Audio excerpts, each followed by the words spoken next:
जोंनो हरफैखायामोन इमस्टार गाज्रि जानायखाय मैयासो कारेन्टजों दसे हरनायावनो बेफोरबायदि जाबाय। खाथियाव उपद्रब होबाय थानाय खोनानायखाय हरदोंमोन।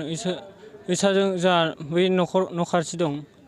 आं कारेन्टजों हरदो बुंनायाव इसा गुनाखौल' सोंनानै दोनदोंमोन।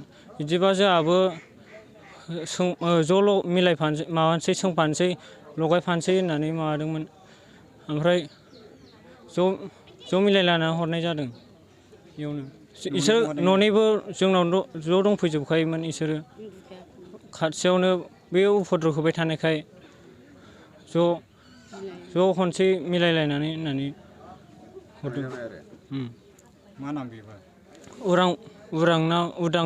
उदां बसुमतारी नामा? उदां बसुमतारी नामा? गामिनि नामखौ खाथियाव होबाय थानाय खोनानाय हरनोसै खोमा होननानै हरदो होननानै ज' मिलायलायनानै हरदोंमोन। ओमफ्राय इयावनो 2 मिनिटबो 1 मिनिटबो जायाखैमोन। हथार कारेन्ट सोरनावबा नांबोदों खोमा लं फैदों हास्लाबाखै। लं फैनानै सौग्राव फैबाय जि दसेयावनो माबाबाय बेफोरबायदि जाबाय।